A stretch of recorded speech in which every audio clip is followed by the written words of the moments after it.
Hello my स्टडीमर्स। आज तारीख है 24 जून 2020। चलिए देख लेते हैं आज हमें कौन कौन से आर्टिकल डिस्कस करने हैं। एज ऑलवेज आर्टिकल के डिस्कशन से पहले हम क्या देखेंगे, कार्टून की जिस्ट समझेंगे कि कार्टून पे किस पर बात की जाती है। कार्टून में एक डिस्प्यूट के रिगार्डिंग डिस्कशन है यहाँ पर। ये गलवान वैली के रिगार्डिंग है। अब गलवान वैली पर जो अधिकार जमाता है वो इंडिया जमाता है। अभी राइट नाउ उसके अधिकार में भी है। गलवान वैली इंडिया इंडिया के ही पेट्रोलिंग के अंतर्गत आता है।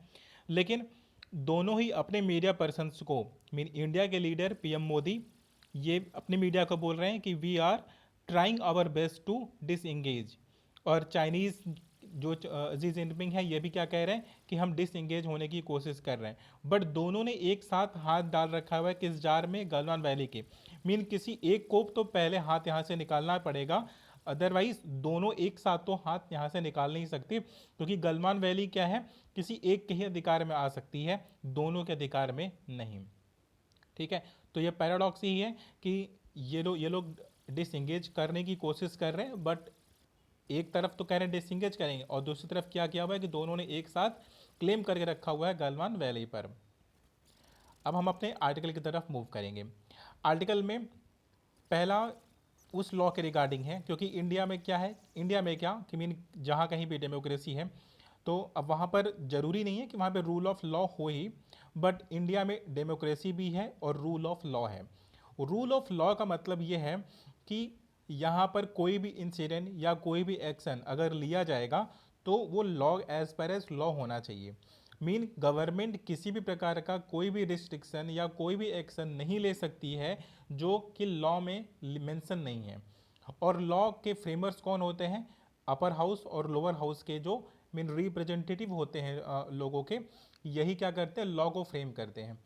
एक तरह से इनडायरेक्टली अगर ये देखा जाए तो यहाँ पर जनता ही शासन करती है, मीन पब्लिक डिसाइड करती है कि कौन से लॉ होने चाहिए।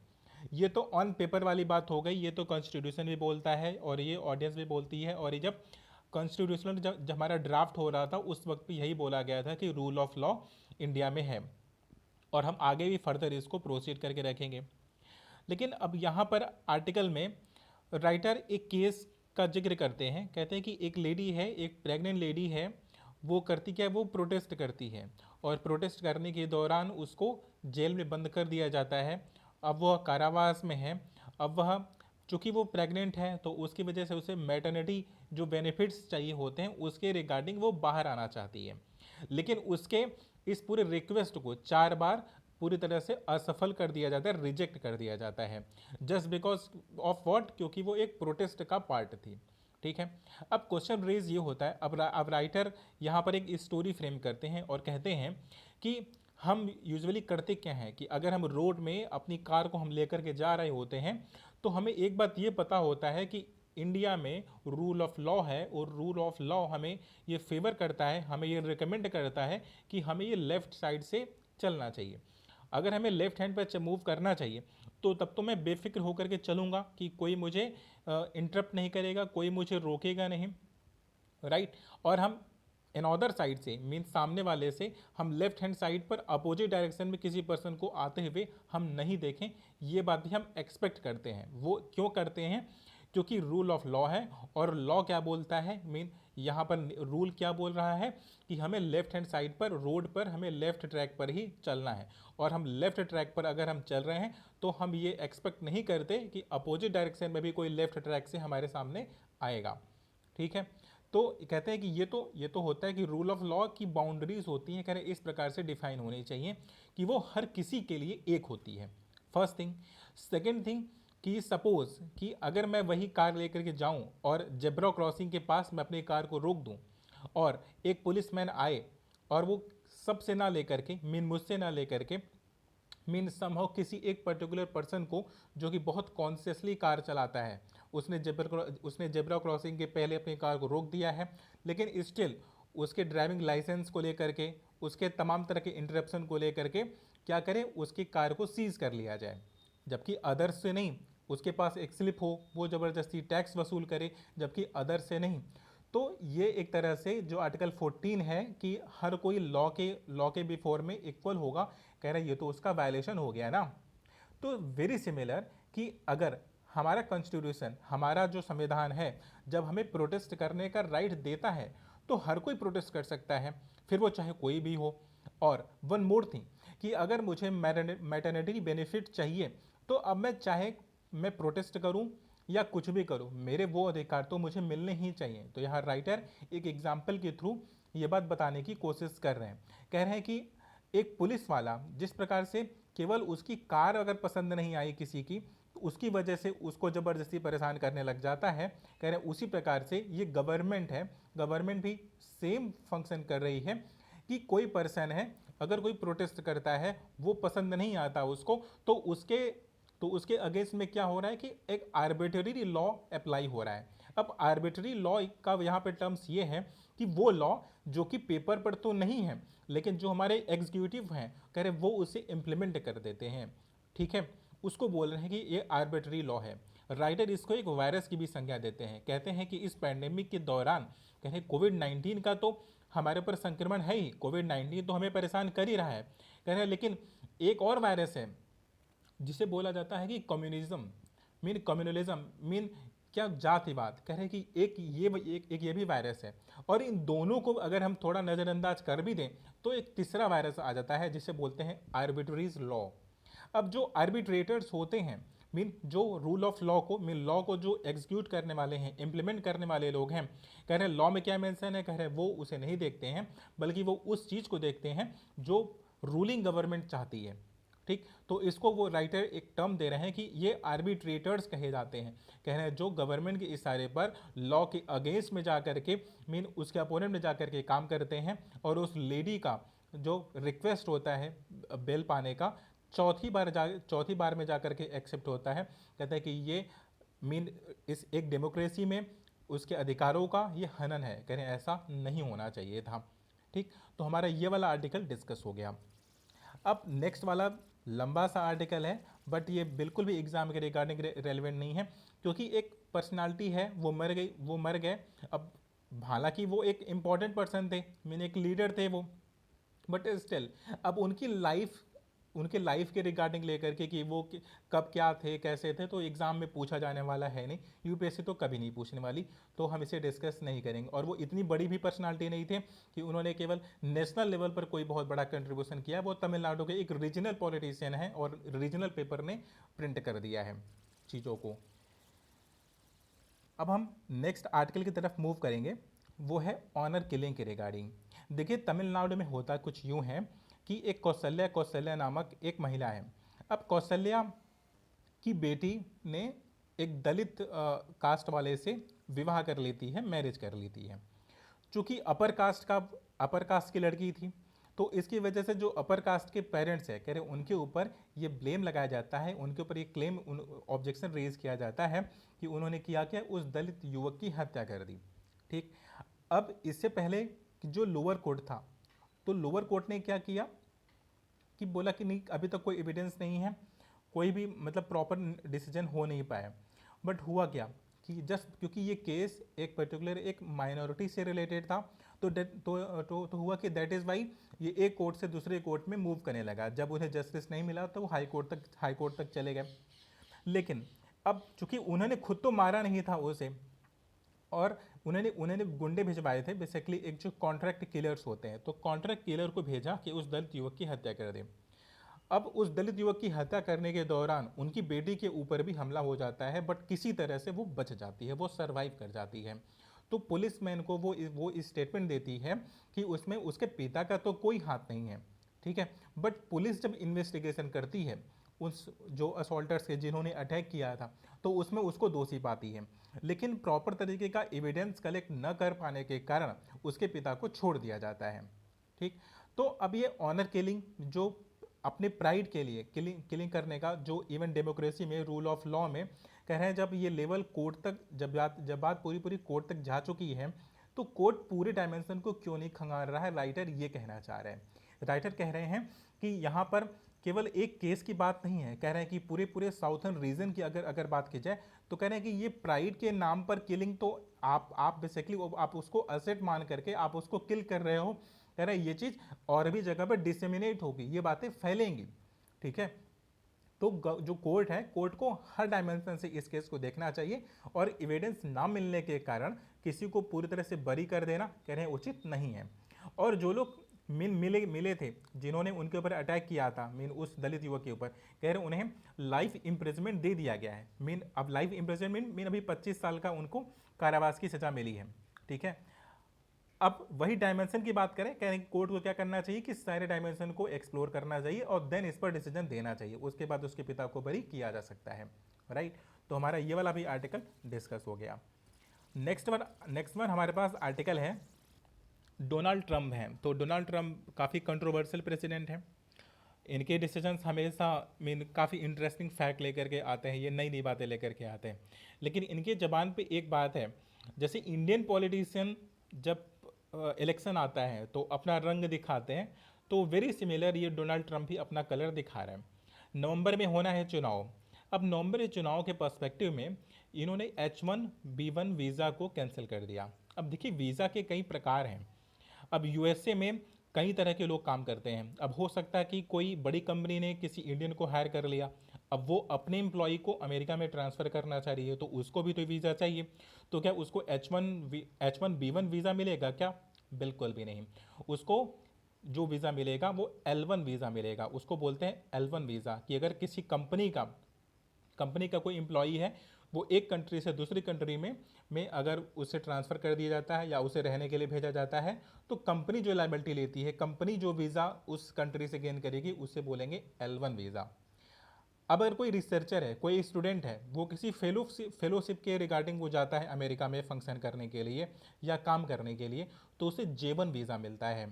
ठीक, लेकिन जो स्किलफुल वर्कर हैं, जिनके पास स्किल है, जिनके पास टेक्निकल नॉलेज है, जिनके पास इंफॉर्मेशन है, जिनके पास इवन इंडिया का जो सर्विस सेक्टर यही बहुत स्ट्रॉन्ग है, क्योंकि हमारे यहाँ आईटी और कम्युनिकेशन मीन जो सर्विस सेक्टर है काफ़ी ज़्यादा बूम करता है। सोसाइटी में बहुत रेस्पेक्ट मिलती है कि अगर कोई वाइट कॉलर जॉब, अगर कोई पर्सन मीन किसी प्रोफेशनल वर्क में इन्वॉल्व होता है। ठीक है, जैसे कि अगर आप इंजीनियर हो, अगर आप डॉक्टर हो, अगर आप मीन रिसर्चर हो, अगर आप साइंटिस्ट हो, तो जो दीज टाइप ऑफ जो प्रोफेशंस होते हैं, जिसमें कहते हैं लेबर वर्क कम इन्वॉल्व होता है, कह रहे उसको सोसाइटी रेस्पेक्ट बहुत देती है। तो इसकी वजह से इंडिया में ये सर्विस सेक्टर बहुत ज़्यादा बूम हुआ है। मैन्युफैक्चरिंग सेक्टर तो बूम नहीं हुआ, लेकिन ये सर्विस सेक्टर बूम हुआ है। अब ये सर्विसेज आप प्रोवाइड करोगे किसे? आपको तो किसी को तो सर्विस प्रोवाइड करवानी होगी ना। तो इंडियंस करते क्या है कि अमेरिका की इंडस्ट्री को सर्विस प्रोवाइड करवाते थे। अब सुंदर पिचाई के कहने के बाद भी कि जो इंडियंस हैं, कह रहे इन्होंने अमेरिका की पूरे जीडीपी पर एक बड़ा कंट्रीब्यूशन दिया है, एक बड़ा योगदान दिया है, उसके बावजूद अमेरिका के प्रेसिडेंट का इस प्रकार का डिसीजन लेना कि इस पूरे ईयर में H1B1 वीज़ा को कैंसिल कर दिया जाता है, मीन अब वो किसी को वीज़ा नहीं देंगे। और उन्होंने एक और बात बोली, दरअसल ये बात यहीं पर ख़त्म नहीं हो जाती है, क्योंकि अगर कोई स्किलफुल पर्सन है, अगर वो सर्विस करने के लिए जाता है, अगर वो जॉब करने के लिए जाता है, तो अपने साथ अपनी वाइफ को भी तो लेकर के जाएगा। ठीक, अब उसकी वाइफ वहाँ पर प्रेग्नेंट हुई तो अब वो बेबी भी तो देगी। तो वेरी सिमिलर, क्योंकि होता क्या है कि वहाँ पर बर्थ राइट मिल जाता है। अगर किसी ने अमेरिका की धरती पर अगर जन्म ले लिया, तो उसको वहाँ की सिटीजनशिप खुद ब खुद मिल जाती है। मीन उसे न वीज़ा की ज़रूरत है और न उसे किसी प्रकार की कॉम्प्लेक्सिटी की ज़रूरत है। तो होता यही है कि एक पर्सन जाता है वहाँ पर सर्विस करने के लिए जाता है, उसकी शादी होती है, फिर जो उसके आने वाली जो जनरेशन होती है उसे वीज़ा खुद ब खुद मिल जाता है, मीन अब वो वहाँ का सिटीजन बन जाता है। ठीक है, इसे बोलते हैं बर्थ राइट बोलते हैं। और इसमें डोनाल्ड ट्रंप का इसी पर एक्शन है, कह रहे हैं आप ऐसे नहीं कर सकते हैं। ठीक है, तो H1B1 वीज़ा के साथ H1 4H जो वीज़ा होता है, कह रहे उस पर क्वेश्चन मार्क रेज किया जा रहा है। राइट, तो अभी ये इलेक्शन के रिगार्डिंग है, नवंबर में चुनाव होना है, और सुंदर पिचाई जैसे जो वहाँ के इंडस्ट्रियल वर्कर हैं, कह रहे उनके कहने के बाद भी ये इस तरह का काम कर रहे हैं, तो इनके अपोनेंट को ये मौका मिल रहा है, उनको ये चांस मिल रहा है कि इंडस्ट्रियल के अगेंस्ट में, के ओपिनियन के अगेंस्ट में जाकर के डोनाल्ड ट्रंप काम कर रहे हैं। और डोनाल्ड ट्रंप का व्यू ये है कि पेंडेमिक की वजह से उनके लोगों की नौकरी छीन गई है और बाहरी वाले आ रहे हैं और यहाँ पर उनकी जॉब को छीन रहे हैं। तो अप्रॉक्सीमेटली 20 मिलियन लोग ऐसे हैं जो अमेरिका में जाकर के काम करते हैं, मीन अमेरिकन की जॉब एक्सटर्नल वर्ल्ड ने, मीन आउटसाइडर ने ले रखी है, अकॉर्डिंग टू डोनाल्ड ट्रंप। हमारा ये वाला भी आर्टिकल डिस्कस हो गया। अब हम अपने अगले आर्टिकल की तरफ मूव करते हैं। हमारा नेक्स्ट आर्टिकल है the sharp end of military power. Military power, India के मिलिट्री पावर की बात करते हैं। कहते हैं कि कि इंडिया के पास जो पोटेंशियल है, इंडिया की जो आर्मी है, कह रहे हैं वो क्वालिटी और क्वांटिटी कह रहे हैं दोनों में पीएलए की आर्मी से बहुत बेहतर है। अब क्वांटिटी और क्वालिटी दोनों में पीएलए की आर्मी से बेहतर को अब ये कुछ पैरामीटर पर कसते हैं और बतलाते हैं कि किन किन पैरामीटर में इंडियन आर्मी चाइनीज़ आर्मी से ज़्यादा बेहतर है। अब ये 1962 के बार में कहते हैं कि उस वक्त के जो हमारे प्राइम मिनिस्टर थे, कह रहे हैं उनकी सबसे बड़ी गलती ये थी कि उन्होंने आईएएफ का इस्तेमाल नहीं किया था। क्योंकि उस वक्त जब अंग्रेज हमें छोड़ करके गए थे, तो उस वक्त उन्होंने मीन इंडिया को एक बेहतर इंफ्रास्ट्रक्चर, एक बेहतर मिलिट्री पावर दे करके गए थे। और उस वक्त की जो आर्मी थी हमारी, कह रहे वो उन्हीं की देन थी। तो जो हमारे पास उस वक्त जो विंग कमांडर हुआ करते थे, कह रहे हैं वो काफ़ी ट्रेंड और काफ़ी आर्सनल से काफ़ी ज़्यादा स्किलफुल थे। उस वक्त की जो चाइनीज़ आर्मी थी, कह रहे हैं वो उतनी ज़्यादा स्ट्रांग नहीं थी। ठीक, बट प्राइम मिनिस्टर का आईएएफ का इस्तेमाल न करना कह रहे उनकी एक बड़ी भूल थी, उनका एक मिस कैलकुलेशन था। फिर सेकंड थिंग की बात करते हैं, कहते हैं कि उसके बाद भी हुआ, कह रहे हैं कि 1986 1987 में आईएएफ ने कि मीन पीएलए की आर्मी से कहीं बेहतर परफॉर्म किया है। इवन हम लोग डिफेंसिव नहीं हुए थे, ऑफेंसिव हो गए थे। जब उन्होंने चाइनीज़ ने हमें प्रोवोक करने की कोशिश की थी, तो जो हमारे विंग कमांडर्स हैं, कह रहे हैं उन्होंने क्या किया था कि चाइनीज़ टेरिटरी में घुस करके उन्होंने ऑफेंसिव तरीके से मेन ऑपरेशन को अंजाम दिया था। कह रहे हैं उस वक्त भी जो हमारे प्राइम मिनिस्टर है, कह रहे हैं उनका इस प्रकार का ट्रस्ट करना, लद्दाख वाले रीजन में हमारी आर्मी पर बिलीव करना, कह रहे हैं एक बड़ी बात थी। लेकिन फिर आगे कहते हैं राइटर कि अभी क्या हो रहा है ना कि हमारे पास जो पोर्ट है, हमारे पास जो एयरक्राफ्ट कैरियर होते हैं, कह रहे हैं उनके होल्डिंग के लिए number of line of actual control पर पोजीशन ज़्यादा है। कि मीन हमारे aircraft line of actual control पर ज़्यादा जगह पर रुक सकते हैं, ज़्यादा जगह पर अपनी पेट्रोलिंग कर सकते हैं और अपनी रीफ्यूलिंग कर सकते हैं। क्योंकि जब भी लड़ाई होती है तो एयरक्राफ्ट एक बार उड़ गया तो उसको फ्यूल भी तो चाहिए होगा। तो फ्यूलिंग के लिए लाइन ऑफ एक्चुअल कंट्रोल पर इंडिया के पास ज़्यादा प्लेसेस हैं कंपेयर देन द ये पीएलए की आर्मी, पीपल्स लिबरेशन आर्मी। तो कहते हैं कि इस एज को, इस एडवांटेज को इंडिया को खोना नहीं चाहिए। इंडिया के पास सुखोई, इंडिया के पास सुखोई है, मिराज 2000 है। कह रहे हैं ये ब्रह्मोस जैसे मिसाइलों को ले जाने में सक्षम है। और ब्रह्मोस की जो लिमिट है वो है 300 किलोमीटर, जो कि अक्साई चीन को पूरा पूरा कवर करती है। तो इंडिया को अपनी आर्मी पर, अपने सिस्टम पर बिलीव करना चाहिए और उसे फर्दर मीन विंडल नहीं होने देना चाहिए कि हमारे पास अगर कोई एज है तो उसे कम ना होने दें उसको, बल्कि डे बाय डे हमें इम्प्रूव करना है। क्योंकि Chinese army day by day क्या कर रही है, खुद को इम्प्रूव कर रही है, खुद को और बेहतर से बेहतर बना रही है। तो इंडियंस को भी यही करना चाहिए कि उन्हें खुद को और बेहतर से बेहतर बनाते रहना चाहिए। तो हमारा ये वाला भी आर्टिकल डिस्कस हो गया। अब हम अपने नेक्स्ट आर्टिकल की ओर मूव करेंगे। नेक्स्ट आर्टिकल है ट्रांसफॉर्मिंग द एजुकेशन।